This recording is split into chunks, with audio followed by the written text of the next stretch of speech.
নমস্কাৰ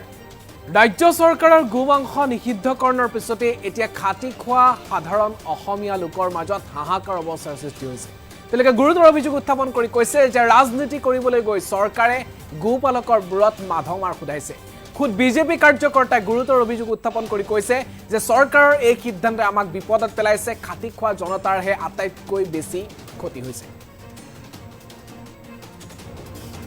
খাটি খোৱা অসমীয়াক লোকচানত পেলাইছে ৰাজ্য চৰকাৰৰ গোমাংস নিষেধাজ্ঞাই গুৰুতৰ অভিযোগ উত্থাপন হৈছে গোমাংস নিষিদ্ধকৰণৰ পিছতেই ৰাজনীতি কৰিবলৈ গৈ চৰকাৰে অসমীয়া খাটি খোৱা গোপালকৰ মূৰতহে মাধমাৰ খুদাইছে গোমাংস নিষিদ্ধ কৰাৰ পিছতেই খিলঞ্জীয়া গোপালকে হাহাকাৰ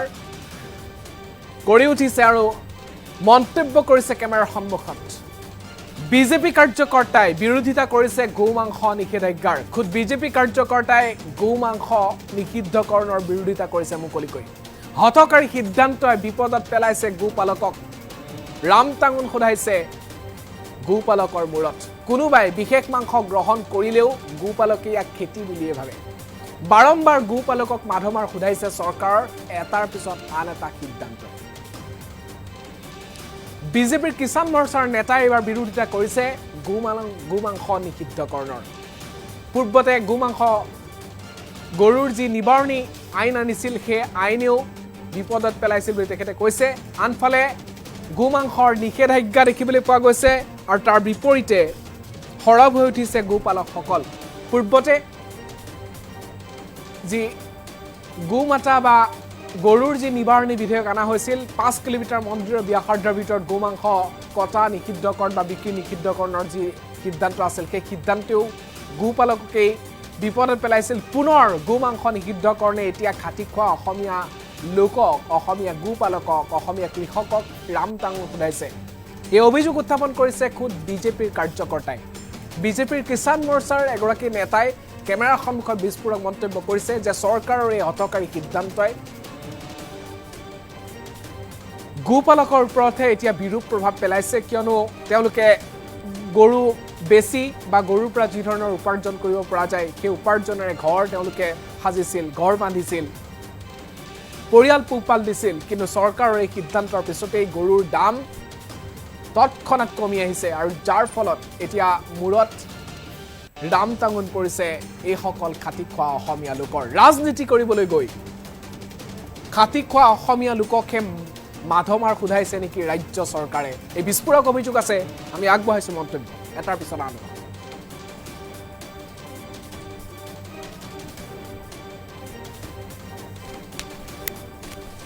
কাৰ লোকচান হৈছে লোকচানটো তেখেতলোকৰ কাৰো লোকচান হোৱা নাই আমাৰ যে এই খাটি খোৱা যিখিনি গৰু পালক আমাৰ অসমৰ অসমীয়াখিনি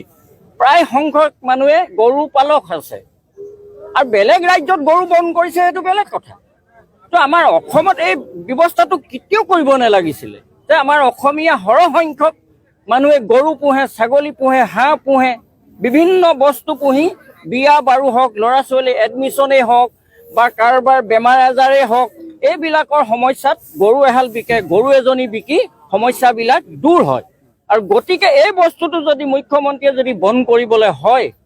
আৰু কাৰ লোকচান হ'ব তেখেতে সেইটো নিজে বিবেচনা কৰি চাব আৰু আপোনালোকৰ প্ৰচাৰ মাধ্যমে হেতি মই অনুৰোধ কৰিম তেখেতক মুখ্যমন্ত্ৰীক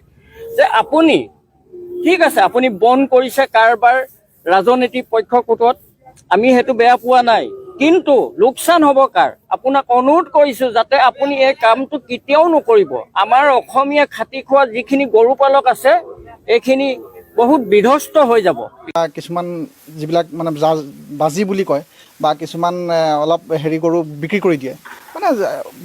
বয়স হোৱা নিচিনাই যিখিনি প্ৰয়োজন গাখীৰ চাখীৰ নাই বিক্ৰী কৰি দিয়ে আৰু সেই গৰুখিনি বিক্ৰী কৰিলে যথেষ্ট মূল্য পায় আৰু এইটো এটা খেতি মানে ভাল খেতি লকডাউনত লষ্ট খালে গোপালকসকলে তাৰপিছতে গো সুৰক্ষা আইন আনিলে গো সুৰক্ষা আইনত মানুহখিনিয়ে এটা গৰু মানে মানুহৰ বিক্ৰী নোহোৱাকৈ গৰু বিক্ৰী আছে গৰু বেছিকৈ বিক্ৰী হৈছে যদিও কমকৈ বিক্ৰী হোৱা নাই কিন্তু গৰুৰ দামটো প্ৰায় 70% কমি গুচি গ'ল সেই সময়টোত সেই মাংসৰ কেবিনেটত যি সিদ্ধান্ত লৈছে অসম চৰকাৰে এইটো এটা হঠকাৰী সিদ্ধান্ত বুলি মই ক'ম মই ভাৰতীয় জনতা পাৰ্টি দলৰ এজন কাৰ্যকৰ্তাই আছিলোঁ আৰু আছোঁ কিন্তু কথাটো এইটো নহয় যে মই দলৰ বিৰোধী কৰিছোঁ বা চৰকাৰৰ বিৰোধী কৰিছোঁ এইটো নহয় মই গো পালকসকলৰ হিতাৰ্থে ক'ব বিচাৰিছোঁ যে গো মাংস কোনোবাই মাংস খায়, গাহৰি খায়, কোনোবাই ছাগলী খায়, কোনোবাই গৰু খায়, সেইটো আমাৰ ক'বলগীয়া নাই। আমাৰ ক'বলগীয়া কথাটো হ'ল এইটোহে যে গো মাংস বিক্ৰী হ'লেই বিক্ৰী হ'ব, আৰু এইটো আমি খেতি হিচাপে লৈছোঁ। কোনোবাই হয়তো লক্ষ্মী হিচাপে কাৰোবাক পূজা কৰিব পাৰে, আমিও পূজা কৰোঁ, কিন্তু সেইটো ডাঙৰ কথা নহয়। ডাঙৰ কথাটো এইটোহে যে আমি গৌপালকসকলে এইটো খেতি হিচাপে লৈ ইয়াক বিক্ৰী কৰোঁ সময়ত, আৰু এটা ভাল উপাৰ্জন পাওঁ, তাৰ পৰা চলি থাকিব পাৰোঁ। অকল মাজুলী বুলি নহয় বা অসমত বিভিন্ন জেগাত চৰ-চাপৰি অঞ্চলত এনেকৈ গৰু বিক্ৰী কৰিব পৰা বহুত সুবিধাজনক মানে গৌপালক আছে, আৰু সেই গৌপালকসকল এনেকুৱা ধৰণৰ যদি হঠকাৰী সিদ্ধান্ত এটা লয়, কিন্তু যথেষ্ট অসুবিধাত সন্মুখীন হ'ব। মেইনলি সেইটোৱে হয়, তাৰমানে যোৱা সময়ছোৱাত যেতিয়া গৰু সুৰক্ষা আইন আনিছিলে, গৰু বিক্ৰীটো হৈ আছে, নোহোৱাকৈ থকা নাই, আৰু এতিয়াও সেই তেনেকুৱা ধৰণৰ এটা চাগে ব্যৱস্থাই হ'ব, নহ'লেতো অন্যতো কি কথাটো আছে। আৰু যদি বেন কৰে একেবাৰে গৌপালকসকলক এটা বেলেগ এভাগে চিকট কৰি লওক যে গৰু আৰু পুহিব নালাগে, যিকেইজনী গৰু পোহে গাখীৰৰ কাৰণে পোহক, আৰু গৰু পুহিব নালাগে, আপোনালোকৰ গৰুৰ বিনিময় দি লওক। কাৰণ তাকৰ টুকৰ গৰু নাই, বহুত গৰু আছে, যথেষ্ট চৰ-চাপৰিত বহুত গৰু আছে। বাৰিষা হ'লে গৰুৰ হিচাপটো গম পোৱা যায়, বাৰিষা যেতিয়া পানী হয় তেতিয়া গম পোৱা যায়, এনেই মানুহৰ গৰুৰ হিচাপ গম পোৱা নাযায়। এতিয়া দেখা গৈছে, তেওঁ কৈছে যে চেউৰী গৰুখিনি এতিয়া গাখীৰৰ এটা সময়ততো আমাৰ ভেলু নাইকিয়া হৈ গুচি যায়, গাখীৰৰ মিঠাই নিকিনা হয় মানুহে, গতিকে গাখীৰখিনি প্ৰিজাৰ্ভ কৰিব কেনেকৈ, সেইটো মূল কথা। প্ৰিজাৰ্ভ কৰিব লাগিব, প্ৰিজাৰ্ভ কৰিলেহে গাখীৰখিনি মূল্য হ'ব, আৰু প্ৰিজাৰ্ভ কৰিবলৈ অপশ্যনেই নাই। গোপালকসকলক সিমানখিনি হেৰি কৰি দিয়াই নাই, মানে প্ৰশিক্ষণ দিয়াই নাই, প্ৰশিক্ষণ দিব লাগিব। সেই ব্যৱস্থাটোলৈ নিবলৈ দীৰ্ঘ প্ৰচেছ, অন্ততঃ 10 বছৰ লাগিব। এতিয়াৰ পৰা আৰম্ভ কৰিলে আৰু 10 বছৰৰ পিছত পাৰিব, এতিয়া নহয়। কিন্তু এই 10 বছৰৰ মানুহখিনি কি কৰিব? এতিয়া ৰাজনীতিকৰণৰ কথা বুলি মই নকওঁ, তাৰমানে যদি অসম চৰকাৰৰ কেবিনেটত এইটো সিদ্ধান্ত হৈছে, এইটো এটা ভুল সিদ্ধান্ত বুলি মই মোৰ ফালৰ পৰা ক'ম। মই নিজে এজন গৌপালক, মই নিজে এজন অন্যান্য খেতিয়কো, কিন্তু আগৰ যিটো গৰু সুৰক্ষা আইন আনিছিলে, সেই গৰু সুৰক্ষা আইনতো মানে গৰু বিক্ৰী হৈ আছিল, মাত্ৰ গৌপালকসকলৰ মাধমাৰটো হৈছিল। 70% গৰুৰ দাম কমি গৈছিল।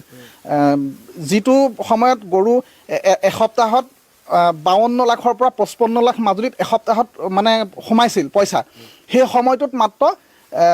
20 লাখ বা 23 লাখ টকাহে সোমাইছিল এটা সপ্তাহত। লাগিব নে কি বুলি ক'ব লাগিব মই নাজানো, 2 মুহ 3 মুহ নাজানো, কিন্তু এটা কথা ঠিক যে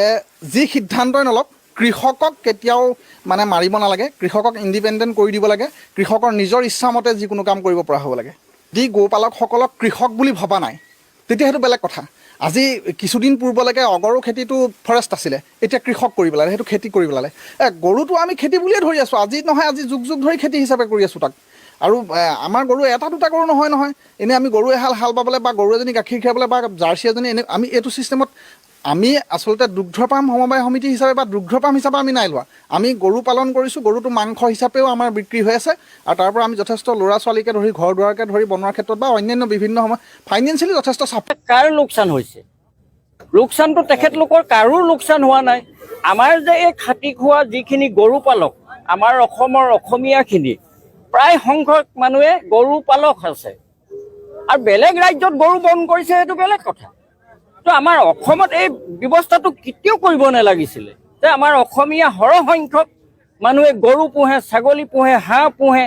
বিভিন্ন বস্তু পুহি বিয়া বাৰু হওক, ল'ৰা ছোৱালী এডমিশ্যনেই হওক বা কাৰোবাৰ বেমাৰ আজাৰেই হওক, এইবিলাকৰ সমস্যাত গৰু এহাল বিকে, গৰু এজনী বিকি সমস্যাবিলাক দূৰ হয়। আৰু গতিকে এই বস্তুটো যদি মুখ্যমন্ত্ৰীয়ে যদি বন্ধ কৰিবলৈ হয়, আৰু কাৰ লোকচান হ'ব তেখেতে সেইটো নিজেই বিবেচনা কৰি চাব। আৰু আপোনালোকৰ প্ৰচাৰ মাধ্যমৰ সৈতে মই অনুৰোধ কৰিম তেখেতক, মুখ্যমন্ত্ৰীক, যে আপুনি ঠিক আছে, আপুনি বন্ধ কৰিছে কাৰোবাৰ ৰাজনীতিক পক্ষকোটত, আমি সেইটো বেয়া পোৱা নাই, কিন্তু লোকচান হ'ব কাৰ? আপোনাক অনুৰোধ কৰিছোঁ যাতে আপুনি এই কামটো কেতিয়াও নকৰিব। আমাৰ অসমীয়া খাটি খোৱা যিখিনি গৰু পালক আছে, এইখিনি বহুত বিধ্বস্ত হৈ যাব।